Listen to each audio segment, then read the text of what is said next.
let's talk about the Sixers and the Hawks. This is a series where actually I feel like we can pat ourselves on the back a little bit. I think we were correct in how this has played out so far. So we have Atlanta worries us this first game because they come out and they get a punch in right off the bat, 128-124 Atlanta.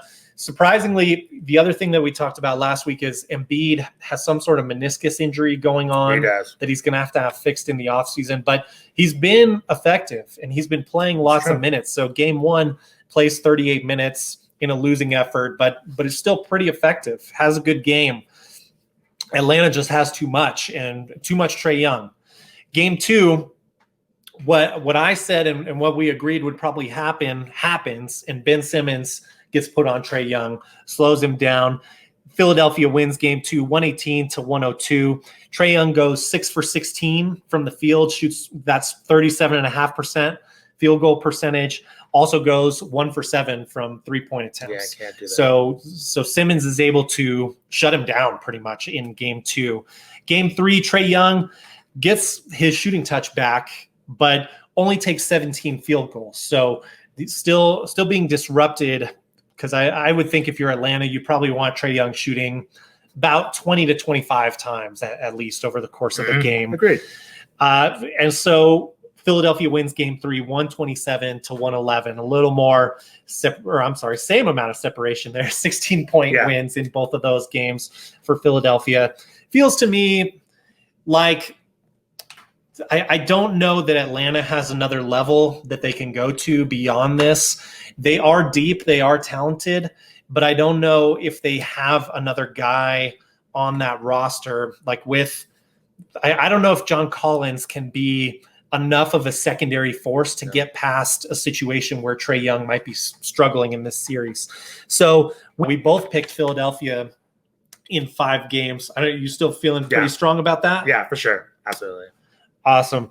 And in those, so just to go back to Embiid and kind of, I guess this is my biggest surprise after hearing that injury news. I thought it could be a situation where Philadelphia's run is over. Yeah. Like Atlanta has enough talent that if you're not playing Embiid, no, it's true. They might run over you. But in game 2 and game 3, both, he played 34 minutes in each of those games. So minutes haven't really been affected all that much. I do wonder if this is going to catch up for him. I'm a little bit worried for him, as we always are when players have injury issues. But I also want to give him the nod because I feel like I've been kind of critical on players, and I feel like players don't get a ton of criticism maybe from like mainstream media sources, since we all love the NBA. We love these guys. Sure. But I want to give kudos to Embiid for playing through this. And I hope obviously there's no negative ramifications for that. But props to him for grinding it out is, I guess, all I have to say about this. Yeah, not too much. You laid it out, so I don't have too many other comments. It's pretty cut and dry. The Sixers are the more complete team. I mean, they got, despite my criticism of Ben Simmons, he is great defensively. Not to mention Embiid being like, their best player, as well as, Philadelphia's depth. I think it's just too much for Atlanta. I think it speaks well for Atlanta in the future, just regarding Trae Young and, people wanting to play with him. He's clearly ascended. He has, I think, a Damian Lillard type of spirit. I think, along with Donovan Mitchell, them wanting it in terms of him being a superstar in the league, but again, can't do it by himself, like I said before. So I think these are going according to plan. I think the scary thing is, he is playing with this injury. We've seen things happen where it gets worse. Yeah. So your Philly is kind of like best case scenario, like it's just more wear and tear, and they win the NBA title, and just have to hope that he's ready for next season. I mean, that's a scary thing. So if I'm a Sixers fan, I'm feeling very scared every time he takes the court. I mean, you just never know.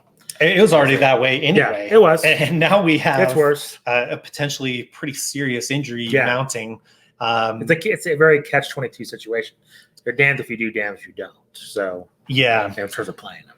I have to say too, Trae Young has really gone up a level to me in his playoff debut this year. Yeah, which is a pleasant surprise because I will fully admit I wasn't someone who bought into Trae Young right off the Me bat. either. That's true. And what I also like about him is the edge that he's played with Me too. too.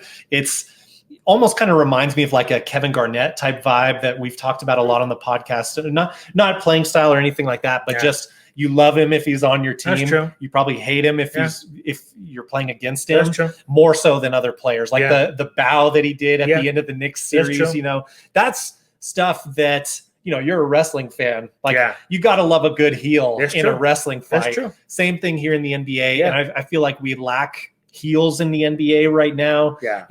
We have this movement with the player empowerment movement and everything. I think one of the side effects of that maybe is that it almost feels like the media won't turn anyone into a heel. That's true. And I'm not talking about unjust criticism or things like that, but like I think it's good to have a bad guy and a good guy in the league. Like the contrast there makes it more interesting. Or somebody just compelling, right? Yeah, exactly. I don't mean like good person, bad person, anything like that. I get what you're saying. I think where the heel dynamic comes into play is more with teams than with well, I guess you're right with players too, because everybody hated LeBron and went to Miami.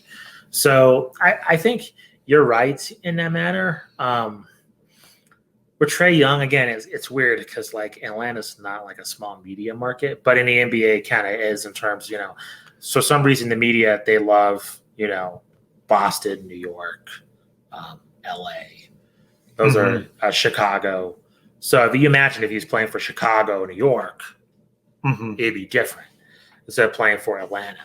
So I get what you're saying. I agree in terms of those compelling characters. At the same time, even somebody like a Draymond who is controversial, that cachet that other players had in the past. I don't know. It's just the league's just so different. Yeah.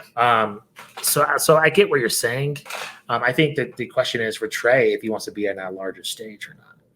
And this is kind of his first taste. Clearly, he wants to win. I mean, and it's just these stereotypical things like, well, does every player want to win? Well, I don't know, not necessarily. I think Trae Young, clearly he, this is very important. This is going to be a huge learning experience for him. And I love the gusto. I love the charisma, the personality. I think it's awesome. Yeah. But is his future as a champion in Atlanta? I don't think so.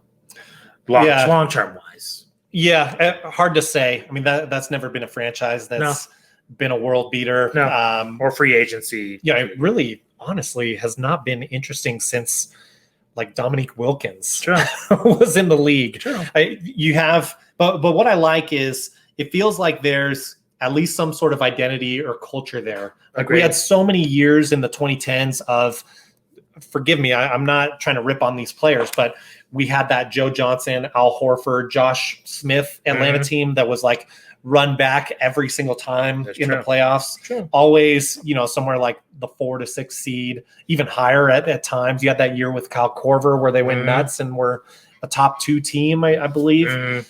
And this actually feels like they have a core that they can build with now. If they play their cards right. Agreed. So good change in Atlanta. I don't expect them to come out of this series, but I think that's just, a standard result of them being matched up there against the 1 seed. Yeah. And it's a deeper, better team than the one they have right now.